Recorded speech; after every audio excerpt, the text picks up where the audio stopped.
Alors une nouvelle question, vous êtes bientôt 3000 à visionner cet entretien en direct, n'hésitez pas encore une fois, lâcher des pouces bleus pour faire référencer cette vidéo.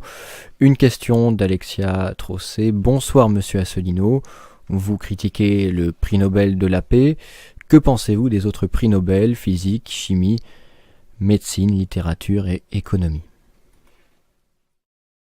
Je vois que nous en sommes à 31 037 adhérents. Il y a donc eu 7 adhérents de plus depuis le début de cette émission. Donc j'invite tous celles et tous ceux qui me regardent à sauter le pas.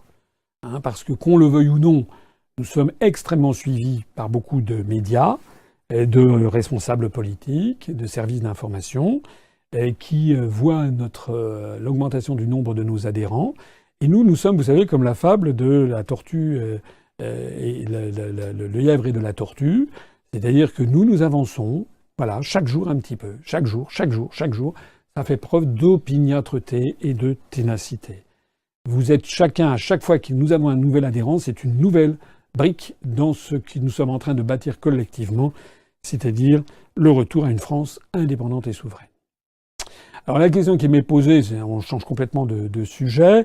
Je pense que l'internaute fait allusion à la conférence que j'ai faite, qui est en ligne depuis maintenant plusieurs années, qui s'appelle, je crois, la tromperie universelle. Donc je vous renvoie, où je parle d'un certain nombre de sujets, où je montre, dans un certain nombre de cas, comment des grands sujets sont présentés aux opinions publiques de façon très fallacieuse, et en particulier, je le cite pour toutes les personnes qui m'écoutent et qui ne seraient pas allées voir cette conférence qui s'appelle la tromperie universelle, qui pourtant est disponible sur notre site upr.fr, disponible gratuitement bien entendu. Il suffit d'aller sur UPR ou d'aller sur notre chaîne YouTube. J'en profite aussi pour dire qu'il faut s'abonner à notre chaîne YouTube. Eh bien, j'ai expliqué dans cette conférence, parmi d'autres sujets, que le prix Nobel de la paix, en fait, est une foutaise. Parce que le prix Nobel de la paix, tout le monde parle du prix Nobel de la paix sans savoir qui attribue le prix Nobel de la paix. Et moi, je m'étais intéressé à savoir qui attribue le prix Nobel de la paix. En réalité, il s'agit d'un tout petit aréopage de députés norvégiens, voilà, qui, pour le compte de la planète entière, sont censés donner le là sur qui a été une action pacifique. Et je montrais comment cette organisation, ce comité Nobel de la paix, qui siège donc à Oslo, avait été entièrement phagocyté par des intérêts américains. Quand vous pensez que Barack Obama a été prix Nobel de la paix, il y a de quoi hurler de rire ou au contraire éclater en sanglots. C'est un véritable honte. Alors la question que me pose cet internaute, c'est ce que je pense des autres prix Nobel, qui eux sont des matières scientifiques. Je rappelle que les autres prix Nobel sont attribués à Stockholm en Suède. Alfred Nobel avait créé les prix Nobel. Vous savez que c'était l'inventeur d'un explosif, et donc Alfred Nobel. Et donc, paraît-il, donc avec l'argent que lui avait rapporté son invention, il avait décidé au début du XXe siècle donc de créer un prix qui porterait son nom, le prix Nobel, et qui serait attribué par un jury siégeant à Stockholm. Ce prix Nobel à Stockholm attribue donc des prix en physique, en chimie, en médecine et en littérature. Ce sont les 4 prix Nobel. Suite à quoi, d'après la petite histoire, c'était une amie d'Alfred Nobel qui avait dit, avec tout ce que vous avez créé en inventant je crois que c'était le TNT, enfin il me semble, ou l'explosif en question, vous auriez dû faire quelque chose pour essayer de racheter votre âme. Et donc c'est suite à ça qu'il avait créé le prix Nobel de la paix, qui lui donc est attribué à Oslo.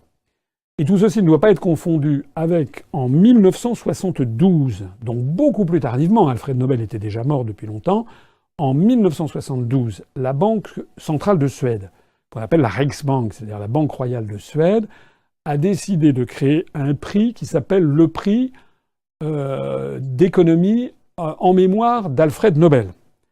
Ça n'est pas un prix Nobel au sens strict, ça n'est pas une Académie Nobel, c'est attribué par la Banque centrale de Suède. Mais, comme il s'agit du prix en mémoire d'Alfred Nobel en matière économique, les journalistes, et puis l'opinion publique, et puis la facilité de langage a fait que désormais, on parle de prix Nobel d'économie, ce qui est un abus de langage. En fait, il n'y a pas de prix Nobel d'économie, il y a un prix, encore une fois, en mémoire d'Alfred Nobel en matière économique. Alors, ce que je pense de tout ça? Je pense que on est dans un domaine quand même un peu plus sérieux que le prix Nobel de la paix. Parce que le prix Nobel de la paix, quand même, voilà, c'est éminemment politique et c'est devenu une espèce de scandale permanent. Quand on voit le nombre de gens qui ont été nommés pour des motivations purement politiques, servant les intérêts géopolitiques de Washington, puisqu'on sait à chaque fois un dissident chinois, un dissident cubain, un dissident russe, voilà, ou des gens qui ont... ça, c'est toujours ça. Moi, je n'ai jamais vu pour l'instant de prix Nobel de la paix octroyé, par exemple, aux associations de vétérans aux États-Unis d'Amérique ou aux associations très importantes qui existent aux États-Unis de gens qui militent pour la paix, qui exigent la fermeture de la base de Guantanamo, des Américains. Il y a des Américains, des peuples américains qui militent pour la paix, qui condamnent les agissements hégémoniques et impérialistes de son propre gouvernement. Je n'ai jamais vu que le prix Nobel de la paix leur fût accordé. Les autres, ce sont des matières plus scientifiques. Alors pas toutes. Il y a des sciences dures, la physique, la chimie et la médecine. C'est-à-dire des sciences qui sont quand même fondées sur des résultats reproductibles, qui ne sont pas variables, etc. Donc ça, ce sont des sciences dures. Donc a priori, je pense qu'on peut avoir un certain crédit dans ces prix Nobel accordés en physique, chimie et médecine. Je dis a priori, parce que bien entendu, ça dépend aussi des relais d'influence. J'imagine assez volontiers que très souvent, il y a des Américains dans le lot, parce que très souvent, d'abord, les laboratoires américains sont souvent très richement dotés en matière financière, et que peut-être ils arrivent à publier leurs résultats dans des revues scientifiques à comité de lecture écrites en américain. Ils y arrivent sans doute plus facilement, plus régulièrement, plus intensivement que des chercheurs chinois, japonais, indiens, etc. Donc il y a un biais cognitif. On s'intéresse davantage aux travaux des chercheurs américains. C'est pour ça qu'il y a beaucoup de chercheurs américains dans ces trucs-là. Mais enfin, en gros, il me semble qu'on peut quand même accorder un certain crédit à ces prix Nobel, sachant qu'il reste quand même une dose de subjectivité et que bien souvent, il y a des chercheurs qui l'auraient mérité, qui ne l'ont pas, alors que ceux qui le méritent ont fait des choses pas mal, mais qui n'étaient pas finalement pas plus extraordinaires que d'autres. Le prix Nobel de littérature, c'est encore autre chose. La littérature, ça c'est un vaste sujet. C'est un secret de Polichinelle que de savoir que, en règle générale, le comité Nobel de littérature essaie d'octroyer le prix Nobel régulièrement à un continent, puis à un autre, puis à un autre, puis à un autre. On donne à ça un écrivain européen, puis un écrivain américain, puis un écrivain africain, un écrivain asiatique. Donc on essaie de faire un petit peu... faire plaisir un peu à tout le monde chaque année. Un jour, le comité Nobel de littérature